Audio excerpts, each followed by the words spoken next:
Bom dia, galera. Me chamo Henrique Lopes, sou desenvolvedor aqui na Lube Software. Assim, você já me conhece aí, né, de workshops passados. Mas hoje a gente vai falar sobre algumas diferenças entre API REST e gRPC, tá? A ideia desse workshop aqui é apresentar um pouco sobre o gRPC, como é que ele funciona e a ideia por trás dele.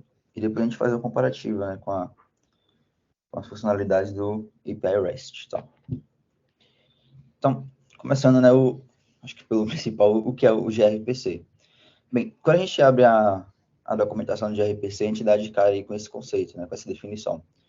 O gRPC, ele é um framework RPC moderno, open source e de alta performance, que pode trabalhar em vários ambientes. Ele pode conectar serviços de forma eficiente com suporte a plugins de load balance, tracing, health check e autenticação, tá?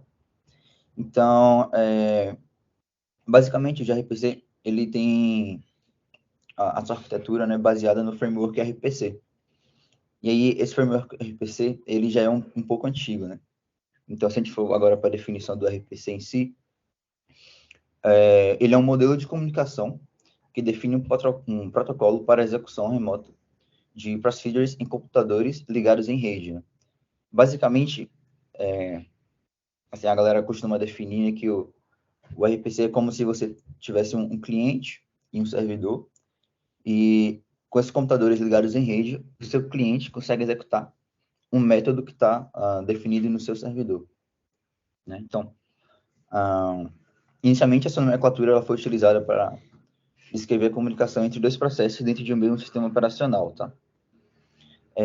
E aí, partindo agora, né, para a história do porquê o gRPC surgiu, ele foi inicialmente criado pela Google. Eles usavam infraestrutura RPC de uso geral, chamada Stub, para conectar o grande número de microserviços executados em seus data centers, tá? Então,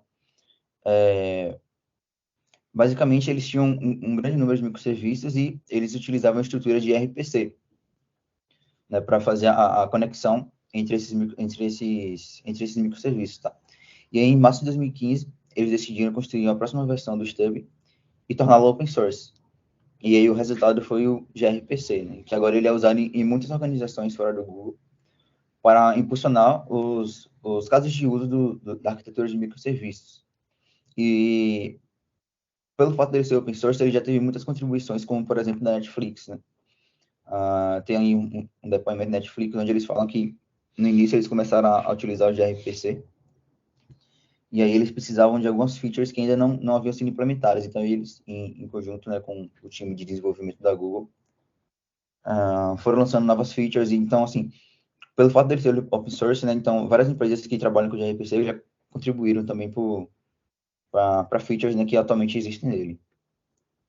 Então, a ideia base do gRPC era ele ser muito mais performático, né, que o seu concorrente REST, tá? Então, por ele ser baseado no protocolo na HTTP na versão 2, e também por utilizar uma linguagem de definição de interface, né, que era a linguagem era Proto. A ideia era que, com as vantagens dessas ferramentas, então, com o conjunto, né, tanto do protocolo HTTP quanto da utilização da linguagem de definição de interface, o conjunto dessas ferramentas tornou possível a utilização do gRPC em diversas linguagens, tá? Porque quando você usa a linguagem de definição de interface, basicamente, ela é uma linguagem meio que neutra, tá? Então, várias outras linguagens conseguem entender qual é a interface ali do seu servidor, por exemplo, onde você está definindo ali os métodos, os serviços e tudo mais, né? Então, ao mesmo tempo que você conseguia fazer a comunicação com diversas linguagens diferentes, você tinha um overhead muito baixo. Então, o gRPC, ele era um dos mais rápidos e mais eficientes, né? Métodos de chamadas de rede, tá? Entre os já existentes. É tanto que existe uma listinha, né, de performance. Então, por exemplo, XML ele seria o mais lento, né, devido à grande quantidade de informação que a gente tem que levar na requisição. Logo em seguida vem o JSON, né, para trabalhar com o plaintext, né? Depois vinha o gRPC, porque ele trabalhava justamente com o protocolo HTTP2 e algumas informações binárias. E logo em seguida, se eu não me engano, era o túnel TCP, que era o mais complexo de ser implementado, porém era o que tinha a maior performance, né, quando você estava realizando a comunicação entre 2 ou mais serviços. Então, as principais funcionalidades do gRPC, né, se a gente abrir lá no site, eles vão dar essas características para a gente. Então, a possibilidade de trabalhar com diversas linguagens, né, então, qual é a ideia? Eu tenho um servidor, tá, gRPC, e aí eu posso ter, eu preciso, na verdade, ter um cliente para se conectar a esse servidor. E aí, diversas linguagens têm clientes, né, disponíveis, então bibliotecas disponíveis para conseguir realizar essa conexão com o servidor. Então, a gente pode ter, por exemplo, um servidor em Node, e pode ter um cliente em Golang, um cliente em Java, em Python. Então, assim, existem diversas, quando a gente coloca ali stubs, na verdade, a gente quer dizer os clientes, né, somos os responsáveis por fazer essa conexão com o servidor de RPC. Então, eles levam muito forte, né, esse ponto, de a gente conseguir, por exemplo, trabalhar com uma arquitetura de microserviços que utilizam diversas linguagens diferentes, né, justamente para a gente ter essa grande diversidade de bibliotecas aí que permite se comunicar com o servidor de RPC. Além disso, o gRPC também tem alguns plugins, né, então, plugin de autenticação, plugin de tracing, que a gente faz o rastreamento dos dados e análise de logs e tudo mais.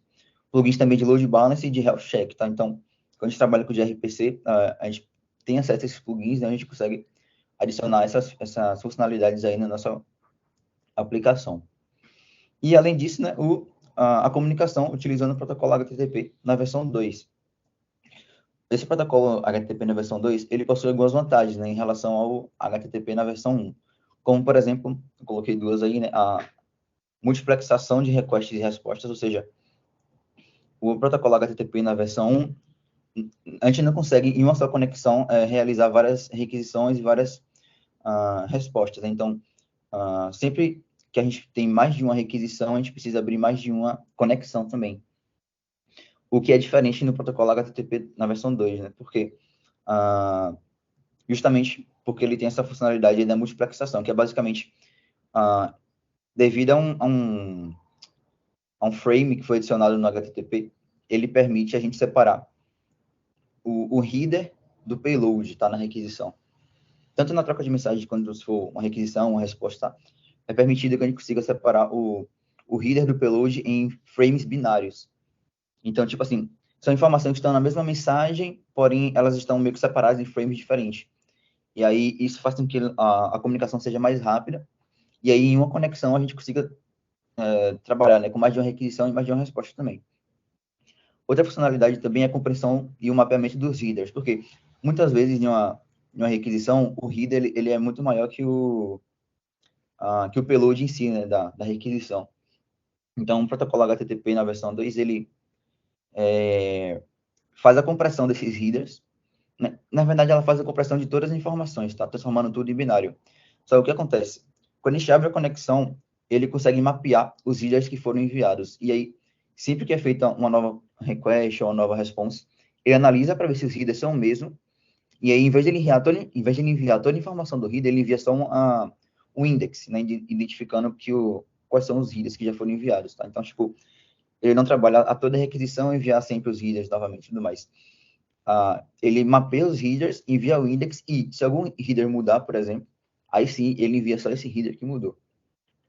Então, assim, o protocolo HTTP2 ele tem várias funcionalidades, né, tanto de segurança quanto de performance, que permitem uma comunicação mais rápida. E aí, por conta do gRPC utilizar esse protocolo, a HTTP na versão 2, ele, consequentemente, acaba sendo também mais rápido, né, que o API REST, por exemplo, que utiliza o protocolo HTTP na versão 1.1. Falando agora um pouquinho sobre as arquiteturas RPC, né? Porque gRPC, ela vem de uma arquitetura RPC, tá? E aí, as arquiteturas em si, RPC, elas são muito parecidas. A ideia base é que a gente tem sempre um servidor e um cliente. Do lado do servidor, a gente vai ter uma camada que é a chamada de stub, tá? Que faz parte ali do framework de RPC. E aí, esse framework, ele é basicamente um decriptador de uma chamada de rede. Por quê? A ideia é que, como eu falei no início lá, né, o cliente consiga executar um método que está no servidor.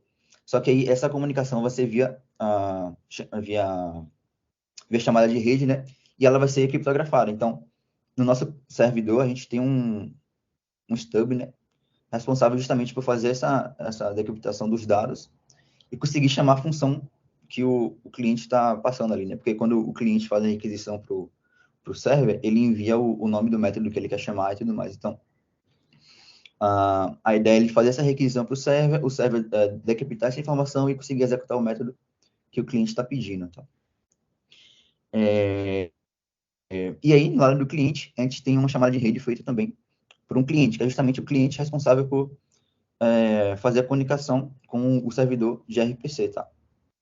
Aqui eu acho que pode ter alguma confusão no nome na nomenclatura aqui, mas a gente teria o cliente, que seria, por exemplo, pode ser um microserviço chamando o outro, então esse primeiro microserviço seria o cliente, e a gente tem o stub, que seria o cliente responsável por realizar a comunicação com o servidor de RPC, tá? Então, sempre que eu for falar do cliente stub, eu vou estar me referindo só como stub, para a gente estar evitando essa dificuldade aí essa possível confusão aí nos nomes, né? Inclusive, essa nomenclatura ela pode variar, tá? Em alguns lugares, por exemplo, o stub do servidor é chamado de skeleton, algo do tipo. Acho que no Java era assim, se não me engano, mas aí teve uma mudança. Então, assim, depende muito da linguagem, né?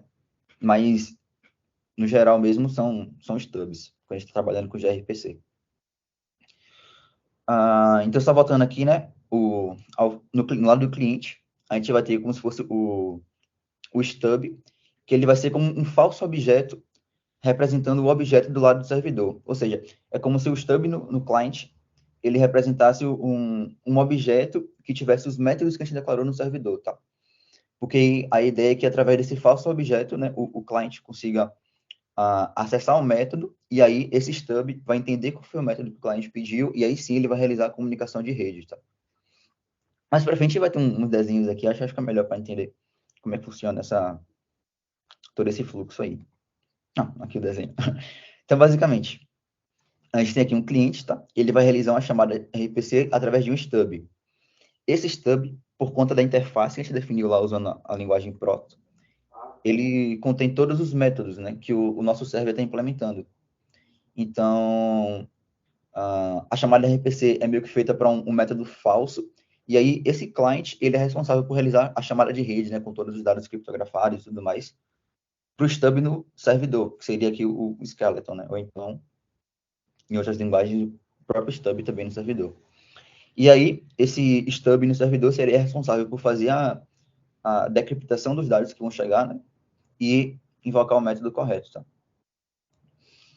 Aqui eu só fiz a mudança ali, né, porque essa imagem aqui, ela é de uma arquitetura RPC comum, e aqui é do gRPC. Então, ele tem um funcionamento muito próximo, né? A única diferença é que a gente vai ter uma camada extra, que é justamente o framework de RPC, interceptando essas chamadas com os dados binários, tá? Então, basicamente, como a gente vai trabalhar com o protocol buffer, né, ou então o protobuf, que é a informação binária que a gente vai estar recebendo, basicamente, o servidor de RPC, ele vai fazer a chamada de rede de forma binária, e aí o nosso framework vai ser responsável por fazer toda pegar essa informação binária e torná-la legível, tá? Então, essa é a ideia do gRPC.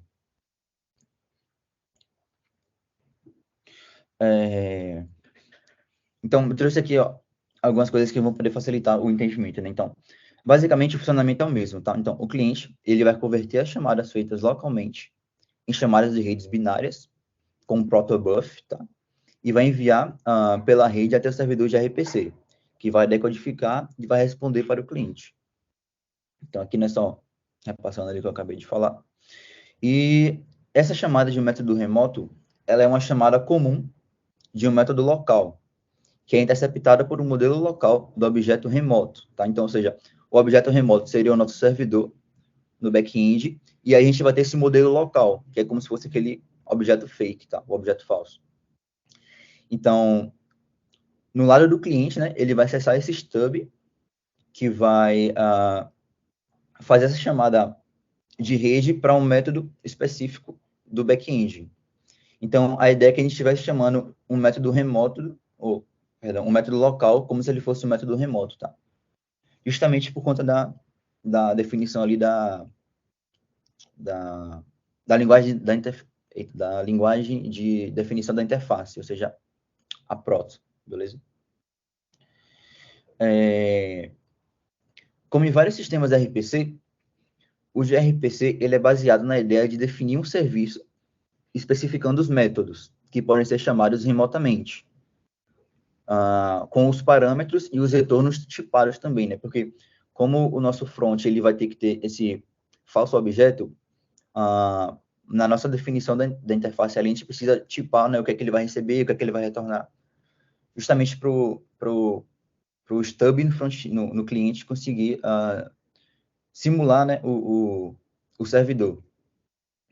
E aí, lá no servidor, é implementado os métodos, né, definidos na interface, e existe um servidor de RPC. Ele vai estar responsável por lidar com as chamadas do cliente, tá? E aí, no lado do cliente, vai existir o stub, que ele vai prover os mesmos métodos que o servidor, baseado na interface. Então, essa implementação ela é feita através do protocol buffer, tá? Então, só dando uma resumida, né? O primeiro passo que a gente vai trabalhar, então, aqui com o gRPC, é a gente definir a interface do nosso servidor, tá? Então, a gente vai definir quais os métodos que ele vai trabalhar, a tipagem e tudo mais. Isso a gente vai definir no arquivo, através do protocol buffer. E aí, no nosso cliente, a gente vai enviar esse arquivo também, de definição dos services, para que ele consiga entender, né, e simular como se fosse ali o servidor no lado do cliente, tá? Aí falando agora um pouquinho sobre os protocol buffers, né, eles são utilizados pelo gRPC por padrão, e eles são responsáveis por serializar e deserializar os dados, né, através da linguagem de definição de interface, ou seja, a proto, tá? Então, o protobuffer em si, ele não contém nenhuma funcionalidade, ele é apenas um descritivo de um serviço, ou seja, ele é apenas realmente a descrição ali do seu serviço, dos métodos e tudo mais, tá? E aí, o primeiro passo quando a gente está trabalhando com o protocol buffer é definir a estrutura do dado que a gente quer serializar em um arquivo proto, e esse arquivo proto nada mais é do que um arquivo de texto com extensão .proto, tá? Tem um projetinho aqui que eu fiz básico, aí mais para frente eu vou mostrar funcionando no servidor e tudo mais. Mas, enfim, um dado no formato do protocol buffer, ele é estruturado como mensagens, tá? Então, a gente vai ver lá que, tipo assim, a tipagem do nosso retorno, a tipagem do parâmetro que um método vai receber, a gente define através da palavra-chave message, tá? E aí, cada message, ele vai ser um registro lógico de informação, contendo uma série de pares, né, nome e valor, chamada fields. Então, mais pra frente vai ter imagem aqui, mas a ideia é a seguinte, a gente vamos começar definindo os dados que a gente quer serializar. Então, digamos que eu tenho um método chamado createUser, que ele recebe o nome e a idade de um usuário.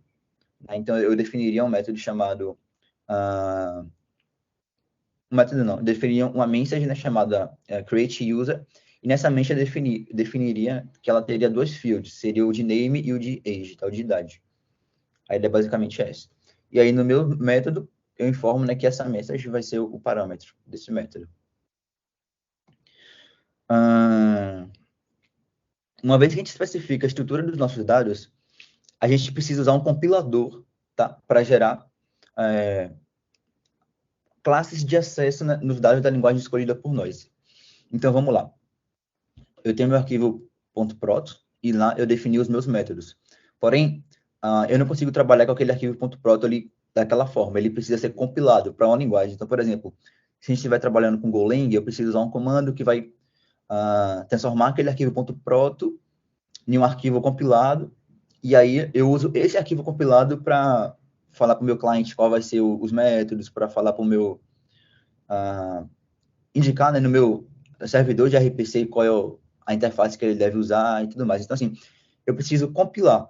Para isso, eu tenho um compilador que ele é próprio do gRPC, né, que a gente chama de Prot-C ou Prot-C, né, então, assim, mas é aquele compile ali, e aí, basicamente, ele está disponível, né, em várias das linguagens, então, em todas as linguagens que o gRPC tem suporte, esse cara, ele já vem, você consegue encontrar ele, né, o plugin dele, e aí, basicamente, ele vai gerar o arquivo compilado, tá? Tem uma ressalva aí, que é na parte do JavaScript, porque o gRPC, ele não tem ele não tem uma documentação muito boa para o JavaScript, tá? Quando a gente tá trabalhando com JavaScript. E aí o que acontece? Como algumas empresas precisaram usar o JavaScript, né, para implementar o gRPC utilizando JavaScript, como por exemplo a Uber, né? O Uber precisou usar o gRPC. Então, por ser open source, foram desenvolvidas algumas bibliotecas, tá? E aí, nessas bibliotecas, a gente consegue trabalhar com o arquivo .proto sem precisar compilar ele, né? Mas isso aí, pelo que eu sei, é só o JavaScript, tá? Parece que nas outras linguagens, como Golang, por exemplo, e C++, ele precisa fazer a compilação, tá?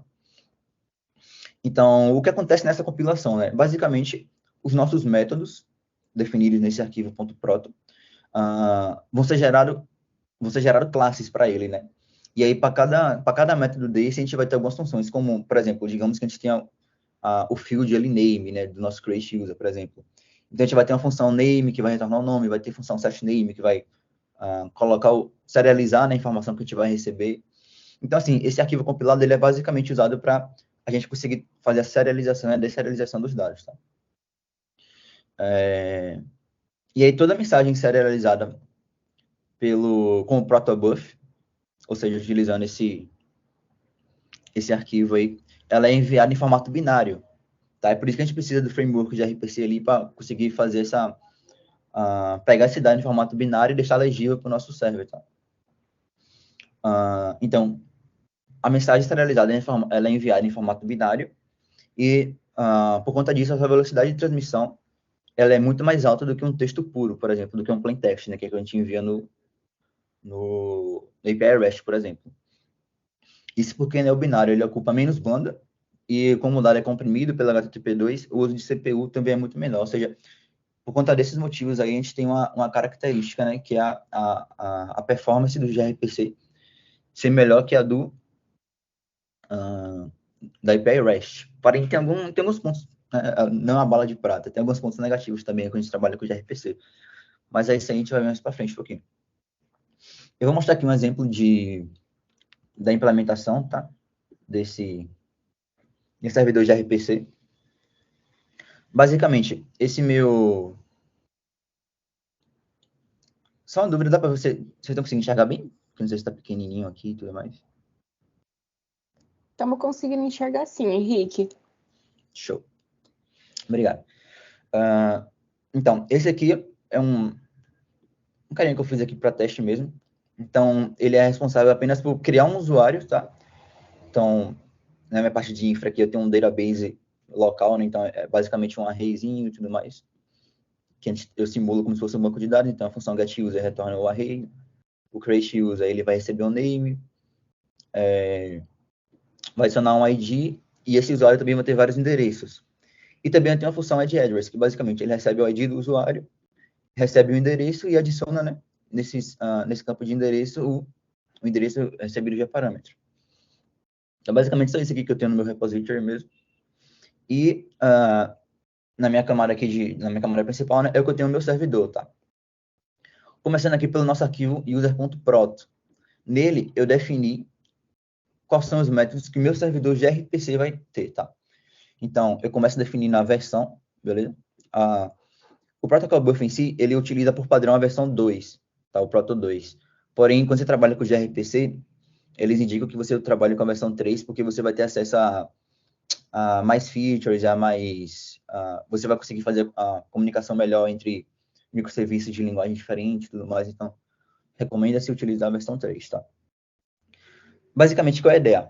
Eu começo definindo aqui a minha message, tá? Como eu falei no slide anterior ali, né? A message, ela possui alguns fields. Então, por exemplo, eu tenho uma message aqui, new user, tá? Que ela possui um field name e um field age. Possui a message user também, que ele possui um ID, um name e um address, né? Ou seja, os endereços desse usuário. Tem uma message chamada users, que ela é basicamente um array, né, de user, ou seja, dentro desse cara aqui, ele vai ser um objeto com a propriedade users, que vai ser um array de user, tá? Ou seja, desse tipo de message aqui. E também tem a message responsável pelo parâmetro do meu método de adicionar um endereço. Basicamente, ele vai receber um ID de um usuário e pode receber várias strings de endereços, tá? E aí aqui em cima eu defino o meu service. Então eu defini aqui meu user service e defini os métodos que ele vai ter. Então ele vai ter um método RPC chamado createUser, que ele vai receber como parâmetro esse meu cara aqui, então o new user, e vai retornar um user, beleza? Tem o método getUser, que ele não recebe nada, então o empty aqui vazio. E ele retorna também vários users, tá? Ou seja, é um repeated user, né? E tem o método addAddress, que ele vai receber o message addAddress, ou seja, vai receber um ID, vai receber vários endereços, e vai retornar uma string de user, tá? Quando a gente trabalha com RPC, a gente tem a gente tem 4 tipos de método, tá? Os unary RPC, que é basicamente o cliente, ele faz uma requisição única e recebe uma resposta única, beleza? É como se fosse uma chamada normal de função. A gente tem o client string, que é basicamente o cliente vai enviar uma string de dados, né? E aí o servidor, ele vai receber todos esses dados, vai processar, gerar uma resposta e vai retornar uma única resposta para o usuário, tá? O cliente, no caso, né? Ou seja, o client string, apenas o cliente envia o string de dados. A gente tem o server string, que é o contrário, né? Ou seja, é o que eu estou usando nesse meu método aqui. Basicamente, ele recebe a única requisição, que vai ser do tipo addAddress, ou seja, ele vai receber um ID e vários endereços, e ele vai retornar vários usuários, tá? Então, ele vai retornar um string de usuários. E aí, o meu cliente, ele tem que estar lá preparado para receber e ler essa string, tá? E o quarto tipo de método que a gente tem é o string bidirecional, ou seja, tanto o meu cliente pode enviar várias requisições, né, para o meu server, quanto o meu server pode enviar várias respostas para o meu cliente. E, tipo, a ordem não precisa ser uma ordem específica, ou seja, meu cliente pode enviar 2 requisições e meu server retorna uma resposta, ou então o cliente envia uma requisição, o server retorna uma resposta, depois o cliente envia outra requisição. Então, assim, a ordem no bidirecional, a gente tem uma liberdade muito grande para definir essa ordem, tá? E se eu quisesse, tipo assim, o client string, é só jogar aqui um string, né? Ele vira client string aqui também. E nesse caso aqui tá bidirecional, tá? Se eu quisesse só o client string, eu teria que tirar aqui a resposta do server, beleza? Então eu vou tirar aqui, vou deixar o server string mesmo. Então, basicamente, esse é meu arquivo.proto. Nele eu defini quais são os métodos que o meu servidor, né? Qual é o serviço que o meu servidor ele vai estar utilizando e quais os métodos dentro desse serviço. Como eu falei, em outras linguagens, a ideia agora era compilar esse cara aqui, aí ia ser gerado um novo arquivo aqui compilado, e aí, no local onde a gente definiria, né, o servidor de RPC, a gente trabalharia com o arquivo compilado, tá? Como eu estou trabalhando com JavaScript, eu não preciso fazer essa compilação do arquivo. Então, basicamente, qual é a ideia? Eu instalo um pacote, né, chamado gRPC. Aqui o PF, estou utilizando ele apenas para pegar o meu arquivo.proto. E eu inicio o servidor, tá? Aqui, basicamente, eu chamo o meu repository, que é o responsável lá por lidar com os users. E aí eu começo. No meu server, que ele é um gRPC, um new gRPC.server, né? Eu vou adicionar um serviço. Esse serviço vai estar dentro do meu arquivo user.proto.userService e eu vou indicar que ele é um service, tá? Então, eu boto aqui .service. E aí eu começo a definir as minhas funções. Você lembra que no meu arquivo.proto eu defini três funções, createUser, getUsers e addAddresses? Aqui, basicamente, eu faço a mesma coisa. Então, eu defino a minha createUser, então ele vai receber pela call aqui, a gente consegue pegar os dados da requisição. Então, eu posso pegar, por exemplo, call.request.name, call.request.id. Então, tem várias coisas que eu consigo pegar dentro desse call, né? E o callback é como se fosse a resposta, tá? Então, callback, se teve algum erro, retorno, se não, retorno o usuário criado. Na minha getUsers, por exemplo, eu só vou retornar um callback executando o método direto do repository, né? E na minha função addAddress, qual é a ideia? A ideia que eu quis fazer aqui foi basicamente o server string, ou seja, o meu cliente vai enviar uma única requisição e ele vai obter um string de resposta, tá? Então, qual foi a lógica que eu utilizei aqui? Basicamente, eu defini um time aqui, começando como 0, e aí, como eu vou receber uma rede de endereços, para cada endereço, né, eu adiciono mais um no time, e eu dou um delayzinho, tá, para escrever a resposta de volta para o back. Então, em vez de a gente chamar, tipo assim, callback e a resposta, quando a gente está trabalhando com server string e client stream, a gente vai utilizar um call.write para reescrever a resposta. E quando tudo finalizar, a gente escreve um call.end, tá? E aí, no meu servidor lá, no meu cliente, por exemplo, ele vai ter tipo assim, call.onData, que é quando ele recebe um data, tá? Ou seja, ele está escutando, né, as informações, e vai ter um call.onEnd, se não me engano, ou seja, está escutando o evento de end, né, evento de fim. Então, é dessa forma, basicamente, que a gente consegue estar trabalhando aí com a comunicação entre servidores, né, entre microserviços, no caso, utilizando o gRPC, tá? Aí, basicamente, eu faço a ligação aqui com uma porta, né? Como eu não estou trabalhando com credencial, né, nada do tipo, eu uso esse comandinho aqui para falar que eu estou criando um servidor inseguro mesmo. Dou um log só para saber que está funcionando e start o server, tá? Eu só vou startar aqui.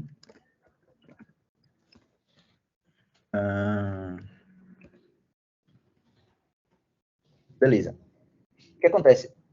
Como eu falei, por conta do JavaScript, várias bibliotecas estão sendo utilizadas, tá? Então, essa aqui que eu utilizo para iniciar o servidor de RPC e um método aqui, .load, para buscar o arquivo proto, ela já está depreciada. Então, já existem algumas novas e aí ele dá esse aviso aqui, tá?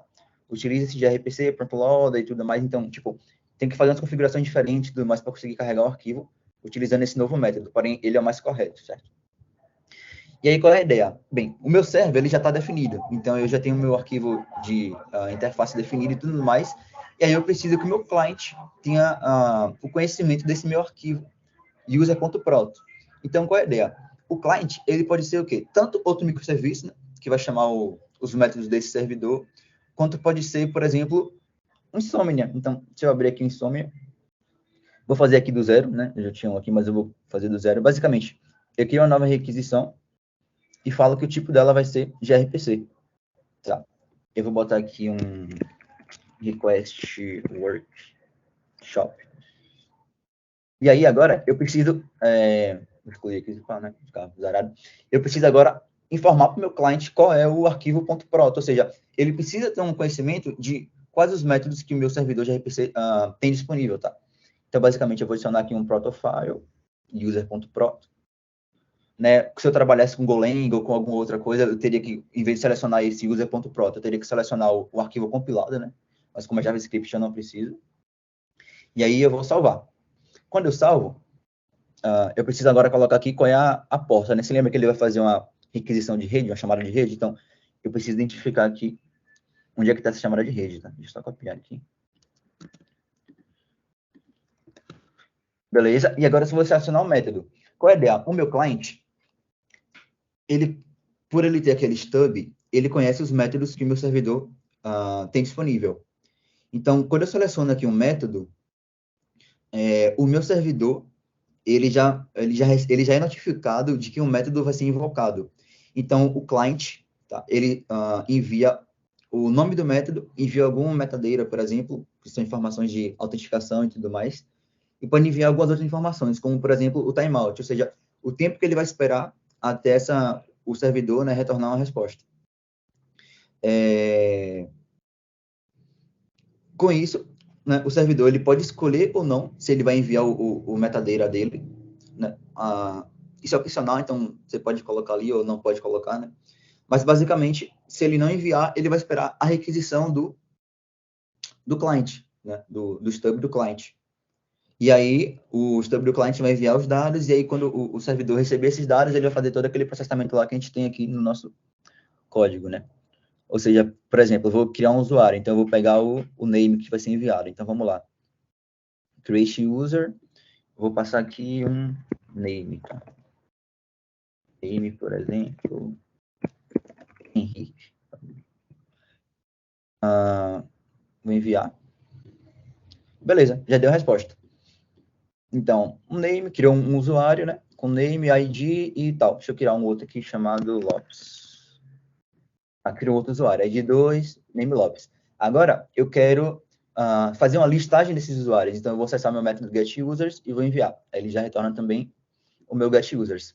Se lembra que na definição do meu método getUsers, na resposta, eu coloquei aqui, ó, getUsers, que ele vai retornar um message do tipo user, tá? E esse cara, ele é um repeated users, tá ligado? Um repeater de users, sabe? Então, tipo, a ideia aqui é que ele vai ter essa propriedade de users, que ele vai ser, né, vai ser um objeto com essa propriedade de users que vai tornar um array de usuários. Então, é basicamente isso que está acontecendo aqui no Insomnia. A gente pode, por exemplo, se a gente quiser, a gente pode tirar essa propriedade de user e tudo mais, mas aí teria que mudar na tipagem aqui, né? E aí, agora, o nosso método addAddress. Qual é a ideia dele? Ele vai receber um ID. Eu vou passar aqui o ID 1. E vai receber essas informações aqui também. Só que nesse caso vai ser um array, tá? E eu vou passar vários endereços. Então, posso passar, por exemplo, o endereço 1. Posso passar... Vou passar só 3 aqui para adiantar aqui. O endereço 2 e o endereço 3. O que é que vai acontecer? Você lembra que aqui esse meu método ele é um server string, né? Ou seja, tem informa que é um server string. Ou seja, eu vou enviar uma única requisição que vai ser essa, porém eu vou receber várias respostas do meu server, tá? Então, eu vou enviar aqui e vai dar para ver. Ele começa a processar, vai receber a resposta 1, e aí agora vai receber a resposta 2. Que aqui nesse caso foi a mesma, né? Então, tipo, ele vai... Beleza. Isso aqui aconteceu por causa dessa minha lógicazinha aqui do time, que multiplica pelo número de endereços e tudo mais. Aí demorou, acho que 12 segundos para retornar tudo. Opa. Mas a ideia é basicamente essa. Então, tipo assim, eu posso ter um string de resposta, né, vindo do meu server, tá? E aí, por exemplo, se eu quisesse utilizar isso aqui esse cliente em outro microserviço, ou seja, um microserviço chamando o outro, qual é a ideia aqui, tá? Deixa eu só abrir aqui, deixa eu ver se eu acho ele rapidinho o projeto. Não vou nem executar, só para mostrar qual é a ideia da gente... aqui. Como a gente consegue trabalhar, né, com um server string, por exemplo. Então, aqui no meu client, tá? Tô no meu arquivo client aqui, ele vai ter um call.onData, ou seja, sempre que meu server mandar uma resposta, essa função aqui vai ser executada. E aí ele recebe aqui dentro a resposta da requisição e a gente pode fazer o nosso processamento. Então, que a gente chamaria, no caso, sei lá, um controller ou algo do tipo, para conseguir lidar com essa resposta que foi enviada. Então, dessa forma, a gente consegue trabalhar, né, com o server string e o client string também. Deixa eu ver se tem aqui um exemplo do client string. Eu acho que tem aqui para baixo. Aqui, um call.write. O mesmo...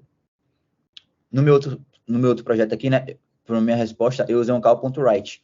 A ideia vai ser agora, trabalhando com client string, no meu client eu usar esse call.write e no meu server eu ter aquele call.onData, sabe? Ele vai escutar o evento. Basicamente, só inverte a ordem. Então, assim, aqui é só uma ideia geral, né, de como a gente consegue trabalhar com gRPC e como é que ele funciona, a definição do arquivo proto, né, tanto para o back-end quanto para o front-end, que no nosso caso foi o Insomnia, né, mas, por exemplo, se o nosso front-end, né, o nosso cliente, fosse um outro microserviço, aqui a gente exportaria o arquivo proto e faria toda a configuração também de gRPC. Tá? Então, tipo assim, a configuração é bem parecida do front com o back. Só muda mesmo aqui a parte dos eventos e quem é que vai escutar, quem vai enviar e por aí vai. Então, voltando para o nosso slide. Né? Então, o Protocol Burst é basicamente o responsável ali por trabalhar com a serialização dos dados, tá? A serialização e a deserialização. Deixa eu dar aqui um... Pronto. Aqui foi um exemplo do arquivo.proto, né? Então, a gente define os métodos utilizando a palavra-chave RPC dentro do nosso service, né? E também define ali os messages, né? Que foi o que eu mostrei para vocês no nosso arquivo lá, .proto. Então, aí que vem. Agora, a gente vamos fazer uma comparação, né, entre o API REST e o que a gente viu do gRPC. Quais são as vantagens aqui, né, que a gente vê, por exemplo, utilizando o gRPC? A primeira é a forma de serialização das informações. Com a API REST, a gente trabalha com JSON. Tá? O JSON ele é um plain text, então ele possui mais dados para serem enviados na requisição e tudo mais. E com gRPC, a gente vai trabalhar com dados binários e utilizando o protocolo HTTP, né, na versão 2, que é até o que está ali embaixo. E aí, utilizando esse protocolo HTTP na versão 2, a gente tem todas aquelas vantagens de transformar comprimir os headers, aceitar mais de uma requisição e resposta em uma só conexão. Então, assim, nesses dois pontos aí, a gente já vê que o gRPC, ele já tem ele já ganha, né, na questão de performance. No item 3 ali, eu coloquei referente à documentação, porque quando a gente trabalha, por exemplo, com API REST, utilizando JSON e tudo mais, a gente precisa utilizar uma ferramenta de terceiro, que é, por exemplo, um Swagger da vida, né, para conseguir documentar a nossa API. Mas quando a gente trabalha com o gRPC, ele possui aquele próprio plugin responsável por gerar o arquivo compilado. Ele, como ele é tipo assim, ele é nativo em várias linguagens de programação, tipo Golang e tudo mais, a gente consegue com ele já ter uma documentação do nosso service, tá? Então, como eu falei, o arquivo .proto, ele é de linguagem neutra. É tanto que a própria Google utiliza ele para definir vários tipos de serviços de RPC que eles possuem, tá? Então, eles criam vários arquivos .proto, né, nativos, e aí passam para servidor, ou para microserviços utilizando Golang, microserviços utilizando Python e por aí vai. Porque aí, como ele é nativo, ele já consegue identificar ali quais são os métodos, né? E meio que já consegue fazer a documentação dos métodos existentes na API. Um outro ponto, a velocidade na transmissão das mensagens, né? Devido a toda a parte do HTTP e de trabalhar com arquivos binários, a velocidade do gRPC ela é muito mais rápida do que a velocidade do REST. Porém, contraponto é que a velocidade da implementação do gRPC ela é mais demorada, né? Então, vocês puderam ver ali que ela é um pouquinho mais complexa e tudo mais. Então, assim, no início demora mais, mas aí você vai pegando tempo, né? Mas nunca vai ser tão rápido quanto você implementar um API REST, né? Porque você precisa ter toda uma atenção, por exemplo, se você errar algum tipo ali no arquivo .proto, aí você vai executar o server, ele vai dar erro, vai ter que ir procurando lá bonitinho qualquer que você errou e tudo mais. Então, assim, ele é mais complexo, né? Para implementar. E aí, só dando uma visão geral sobre o gRPC, a maioria das ferramentas de terceiro, eles não têm recursos integrados para compatibilidade do gRPC. Justamente por o gRPC eu ter utilizado HTTP.2, trabalhar com arquivos binários e tudo mais. Então, assim, muitas implementações que a gente tem hoje em dia não estão compatíveis ainda com esse tipo de comunicação, tá? E aí, a ideia principal do gRPC é utilizar ele na construção de sistemas internos, né? Então, quais são as circunstâncias mais úteis, né, que a gente pode utilizar o gRPC? Basicamente, na conexão de microserviços internamente, né? Sistemas de multilinguagem, ou seja, um cliente em Golang querendo se comunicar com um cliente Node e por aí vai. Então, a gente pode trabalhar com o gRPC, né, como a gente viu ali, porque ele vai trabalhar com protobuffer e tudo mais. Streaming em tempo real, tá? Então, com HTTP 1.1, né, a gente não consegue ter mais de uma requisição e resposta em uma mesma conexão. Com o HTTP 2, a gente consegue, né? Então, o gRPC, ele pode trabalhar com aquela questão ali do client stream, service stream e tudo mais. A gente consegue fazer um stream em tempo real. E pelo gRPC ele ser mais rápido e menor, né, o tamanho da requisição dele ser menor, a gente consegue trabalhar em redes que tenham baixa largura de banda e baixa potência também, tá?